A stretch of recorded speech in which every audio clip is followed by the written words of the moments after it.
Altså med hensyn til det der med, at alle godt må have våben, det synes jeg er en dårlig idé. Mest hensyn til, at der er helt klart nogle mennesker og personer i verden, som ikke kan forholde sig, eller ikke er ansvarsfulde nok til at have våben, i mine øjne. Jamen, nu er jeg jo ikke inde i hele reglementet, men jeg synes, det er forkert, at man skal have våben til at lægge derhjemme, til at kunne forsvare sig, fordi det har vi jo ikke i Danmark. Og vi har mindre skyderier og drab her, end de har i USA. Så jeg kan ikke forstå, at man skal have tilladelse til at have gevær derhjemme, hvor små børn kan komme i kontakt med våben. Og seneste historie er, at der er en 5-årig dreng, der har skudt sin lillebror, fordi han har leget med sin pistol.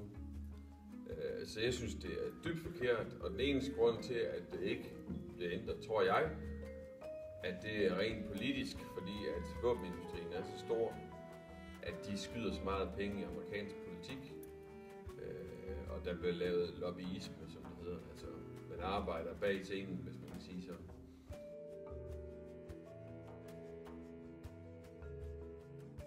Ja, det synes jeg er klart. Men jeg tror, det bliver svært. Jeg tror, det er svært at ændre den, fordi det kommer til at kræve, at mange skal indlevere deres våben. Og jeg tror, mange har den der i USA, det der med, at man passer lidt på sig selv. At det er en sikkerhed for dem. Men det bliver bare sådan noget lovløst. Alle skyder på alle lidt-agtigt. Sådan, den fornemmelse kan jeg godt lidt nogle gange have. Men jeg synes, hvis man kan, så burde man. Ja, det burde man absolut. Jeg synes, at man skulle finde, hvis de er så skydegalde, så skulle man finde en eller anden mellemvej, som skulle, altså jeg synes ikke, at man skal have våben derhjemme. Jeg synes, det skal være sådan, at man kan måske komme i en klub, og så have sit våben låst inde der, og så kan man komme og skyde, hvis det er det, man har behov for at skyde. Jeg synes ikke, det er i orden, at de ligger derhjemme. Fordi som jeg sagde før, så kunne alle sammen komme i kontakt med små børn. Oftest når der er skoleskyderi, så er det jo våben fra hjemmet, man har fundet og så bruger.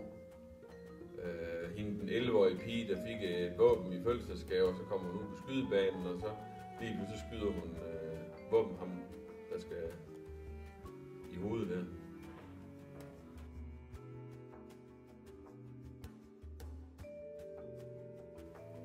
Jamen altså, forhåbentlig vil der ske færre ulykker, og forhåbentlig vil der også være færre af de der massakrer, hvor nogle børn har taget nogle forældres våben, eller på en eller anden måde, den lette tilgængelighed, der er på nogle våben, de vil forhåbentlig forsvinde, hvis der bliver ændret i den her lov omkring våben.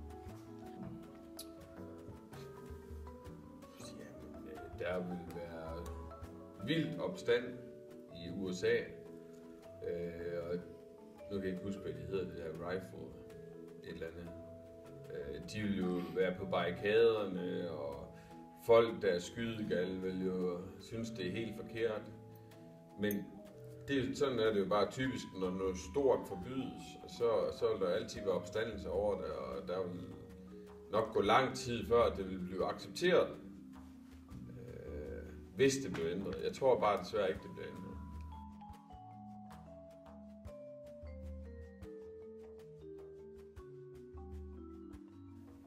Jamen, jeg vil føle mig utryg, og på en eller anden måde vil jeg måske selv drage den konklusion, okay, hvis alle andre har et, så kan det godt være, at jeg lige pludselig også bliver nødt til at skal have et.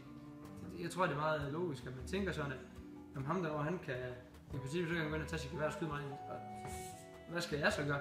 Skal jeg tage en pind og kaste den efter ham? Altså, på en eller anden måde, så tror jeg, det forstærker lidt, så jeg tror, at det skal man holde sig for. Jeg synes, det er svært at sige, fordi jeg tror slet ikke, vi har samme forhold til våben, som amerikanerne har. Jo, der er selvfølgelig nogen, der er jæger og sådan noget, men det er jo fordi, de er jæger.